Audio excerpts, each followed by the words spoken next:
Legacy side, and MIBR taking space. And Sunny, Coldzera straight into them. Exit trying to hit the trade, and well, gets a dink onto Nekis. Legacy just want to swing. We are going straight into that Glock of Exit, needs to pull off the reload. But meanwhile, BR Enazan has found Dumao. Oh, I just feel like this round has done a disservice to Cole, but maybe Lato can bring it back, but he's going to get flanked. Drops behind him, has the drop on him. No, he doesn't. Ladder wins out that fight. Drop. Oh, that one really stings. But Ladder closes what started with a fantastic opener from Cole. That was unbelievable from Cole. We need to get a replay on that because that he player hadn't hit the ground. I know, just plucks them out the sky. Lato finding free as well. Oh my God, what? It's even more ridiculous on the replay. Lato finding free there as well was incredibly relevant because it was him that was dragging Legacy, kicking and screaming through that Nouns BO. Get one and make that a double. Safe still manages to plant the bomb somehow in the smoke and drop. Gets the kill onto Lato, who run out of bullets. And then spins around onto Dumao. Both these players incredibly low, but Safe with the AWP is on a good angle. No way to cover him off, and drop is forward. He can swing off the contact of his teammate, and time is ticking. They have to get going. Safe misses the mark, and they're running him down. Sorry, drop that is. And oh, never mind, drop. Doesn't miss his mark on the follow-up. 2 headshots in quick succession. And that's now 2 in a row for MIBR. Yeah, this guy's not dropped off whatsoever. 1 bullet away from death, under the most enormous amount of pressure, especially when Safe misses that shot on B main. Lato's been a nuisance. He's trying to deny all the bombs. There's such low HP, and yet Drop finds himself completely on his own, completely isolated, and that's where he does his best work. He stands up, he lets them know that MIBR are still... They need to fight forward. BR Enazan just tucked in at default. He's going to be there, and he's going to be the surprise factor. Lato and Bartan combine, and it leaves it all on Drop. There goes that smoke. But he needs to find everything. There's the first and the second. Drop now looking for it. Knives out, and he does manage to get it. 3 kills in the round for MIBR. Drop gets a necessary pistol for them, and salt in the wound with the backstab. A 1 versus 3 from Drop, a position that you do not favor him in at all. The smoker is down. There's a kit as well. Both kills go his way, and then he's stabbing through. And in fact, he looks like he's slightly off the mark to begin with. And this is with the round starting so well for Legacy. The fact that Branson gets that kill to Nekis is also insane because he has such low HP. A Drop. What a round. Look at the time. It's the audacity to go for that knife. Around the corner, gets 2. Evens things back up. And every time that MIBR get an advantage, it feels like it cruelly slips away from them. And it's Exit and Insani, the only ones remaining for MIBR in what could be their final round of Counter-Strike at this America's RMR. A smoke through. Barton's getting ahead, and Barton gets one. Insani at least is able to trade. Gets himself an 8K and gets the kill. Still in it, RMIBR, thanks to Insani. Yeah, but that's all the kills falling in favor, bar 1 for Legacy. And as mentioned, that was all Galil's. So it doesn't matter. They can still reinvest. MIBR are still going to be fighting with everything they've got, but with limited resources.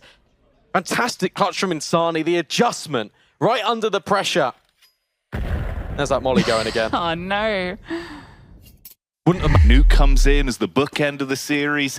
It's tantalizing, but we'll start off here on Inferno. Banana bombardment as Turtle strikes. That's a snapping turtle, Vince. And that hurts. You don't want to get bit by one of those, but Lux with those Julies, spitting bullets down on Banana and shuts it down by himself. The ace with the Julies, so much venom. Oh, okay, we go straight from Turtle to the heart of a lion. Man with the doolies just barking at them. Oh, an ace to kick it off. That is not how you want to come into this game, Vince. You've been hit with a tornado at Banana. Oh, the hype behind it as well, just swelling, enveloping that Banana control, and it was just tap, tap, tap. Balcony bombardment is the call. Timing goes out with the smoke. Nissam's waiting. They bypass him, diving down. There's a quick trade back, though. You've caused a little bit of an issue here. Yeah, they're in pit, but it's relatively isolated. Turtle's just firing out the warning shots. You're going to peek into him, take a bit of damage, but the Doodlies come out again. The bane of Onyx's existence.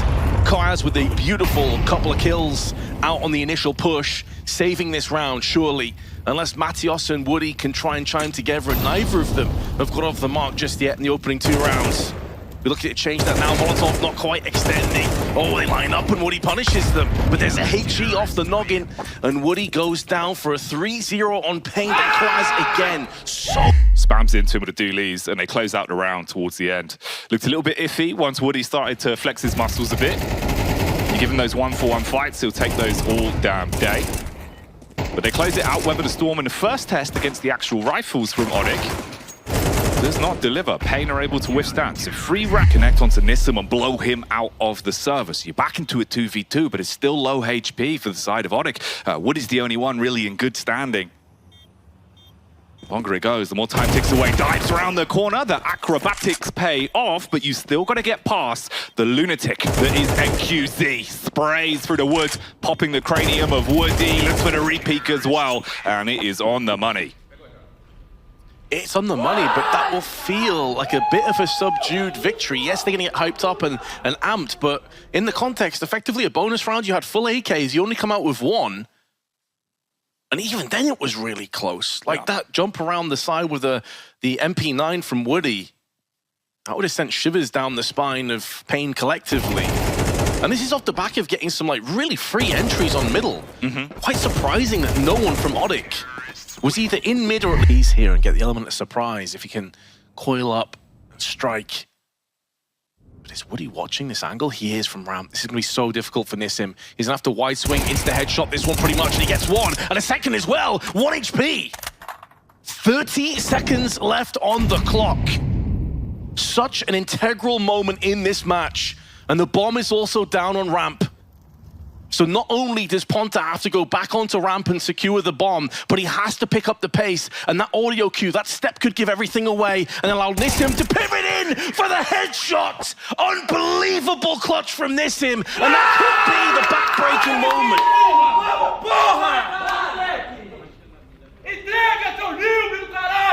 That's the one that ruins you. That's the round that you can't forget. Woody had the bomb on his back, but wanted to defend towards ramp. He thought he could hit the shot and finish it then. Up and Def gonna stick up close. Slacks with the AWP at range, waiting for the fight as they just tick inside of that minute mark. And the Malbs will play up close. Swing of the corner could be huge here, but it does get deleted. Barton will find him, but he's so low. Surely not long for this world. As Def will sitting close, but he's been spotted. He's been flashed, and Barton makes it 2. Now we've got a chance. Slacks will answer back as Swisher finds one of his own, but Barton's still doing all the work, and Duma will answer as well. Rek, we said he's Mr. Reliable. What has he got on the locker? 1v2 needed. There's the first. Dumal's all that's left, and a bomb plant seems like it might just elude him. Tag down low. Tap on towards the bomb. He can't quite commit. He's not confident because Rek is there. What a find. What a 1v2. And MAT back to winning ways. A, B, Inferno, Overpass, it don't matter. If he's on the CT side, Rek is doing damage. And again, To try and save face. It goes without saying. This is a tough round to try and salvage.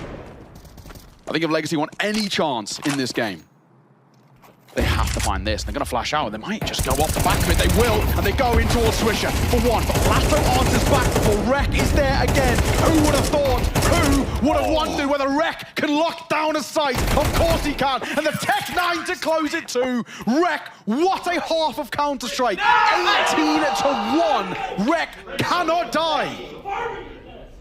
farming. We've got a triple Mac 10. A D. And a Tech 9. Malbs will get out in front of the smoke. Yes, he falls, but a human flashbang. A Swisher finds 1. A Defilante back for Lato. What a reaction from Lato. What a flick. Head on a swivel getting the 4th. Lato locking it down. And look what it means to Legacy. Look what it means to the confidence now as his side starts to come back alive. They're now finding the form that we expect out of Legacy. I'd love to see that Lato 1v4 as well in through Cave. That was sumptuous. Look at this. Look how crazy the spray doesn't stop. Oh my God. Takes 2 out as they're coming in towards Cave. He can't even believe it either. He's like, what on earth is that? My mouth was agape. He's off just the like back of it. me. Look at this. 1, 2. Oh, I think there's someone to my right. I'm going to spam you down, take him out, and flick on through to rip the head clean off of Slacks as well. Damn. That's the tempo that we need to be seeing from Legacy into the second half. He's just like me. Or Malbs needs to go massive. Double setup here as well. Malbs up close, gets 2. Malbs looking for 3, and Malbs mows them down. Magic Man Malbs will make sure the round goes the way of M80 and keeps the dream alive. Legacy did not clear their corners, and they let themselves down. A change of pace here from M80 as well. Getting aggy, getting aggressive, getting up towards them instead of holding back on their laurels, sitting onto the bomb sites. Slacks getting aggressive inside of mid. Malbs getting aggressive. He didn't even reload. 8 bullets in the mag and he takes down 2 more.